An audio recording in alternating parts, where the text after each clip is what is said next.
Lost Boy Entertainment publishes a title I would like to let you know about. Plunder, A Pirate's Life. This is for 2 to 6 players, ages 10 and up, and should take about 40 to 120 minutes. Adventure and riches await any swashbuckler brave enough to take the helm and command a fleet. Wage war against rival captains. Build and upgrade your ships with masts and cannons to increase speed and firepower. Conquer islands and exploit the land to gain valuable resources. Navigate dangerous waters and avoid the ever-wandering storm. Are you ruthless enough to prevail? Do you seek gold and infamy? If ruling the seas is your ambition, it's time to unleash your inner pirate. It's time to plunder. Plunder, A Pirate's Life is a competitive strategy-based gateway game played on a modular ocean map. The goal is to gain 10 plunder points. Plunder points are obtained by conquering islands, sinking enemy ships, and burying treasure. On your turn, draw 1 resource card for each island you own. Trade and manage your resources: wood, iron, rum, and gold. You can use these to build and upgrade your fleet using miniatures and pegs. Ships sail on an open map via roll and move, battle enemy ships and conquer islands via die combat. The game also features team play. That was a rather straightforward description from the designer, I would say, about this title. Now, first and foremost, I gotta say, pirates! Yes, more, please.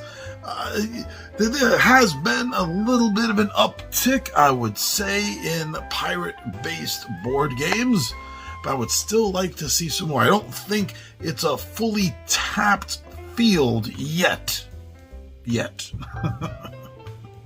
So, not only is this pirates, but this is also sandbox, or sandboxy, where you have multiple ways of gaining your plunder points, multiple things that you can do during the course of the game. You're not set on just one particular path, and each player can decide their own way how they want to choose to try to earn those plunder points.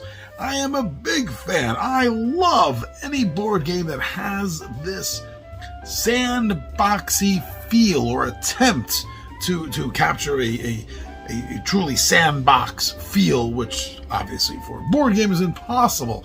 But they do a pretty good job of opening up a world system a little bit, like this does with the various ways that you can get plunder points. Eye candy. Yeah, this game, the board, the components, everything that I've seen looks absolutely beautiful about this.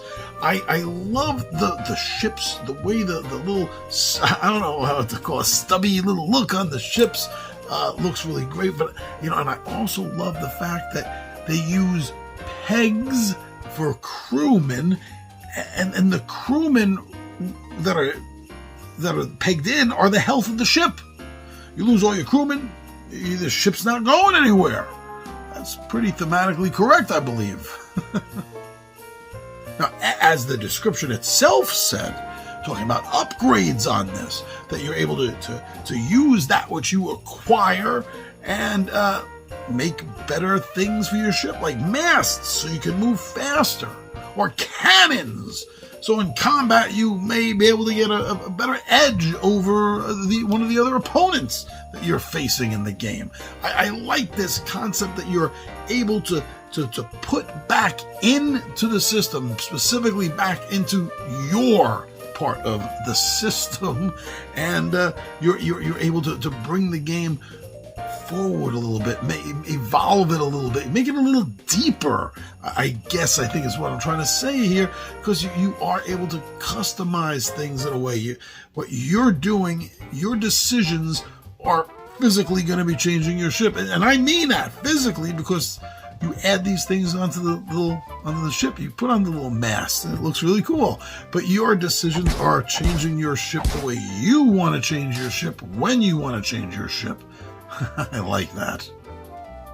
All right, from what I've seen and read about a little bit, they have these really thematically cool spinners. And the spinners are used to determine certain things, randomize certain things, among them like the movement of the storm, and also where treasure is going to be found.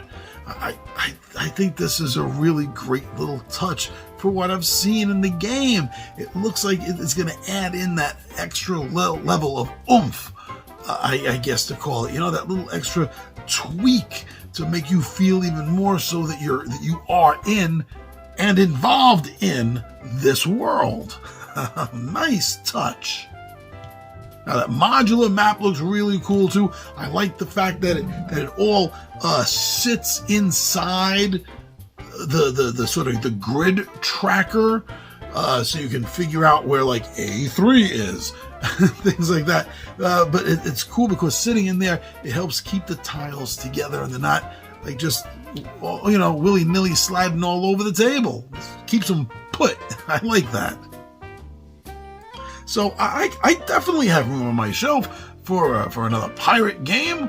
Yeah, that's going to be really cool. And this definitely is on the radar. I think currently, right now, this may be the only.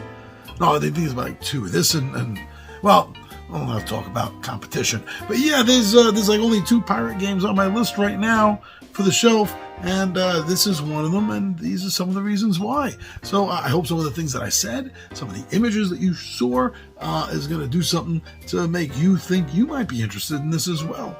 And then you can go get your own information and inform yourself whether this is something you should spend your money on. But for me, given the opportunity, this is definitely something I would buy. So please check out more information on Lost Boy Entertainment's title, Plunder, A Pirate's Life.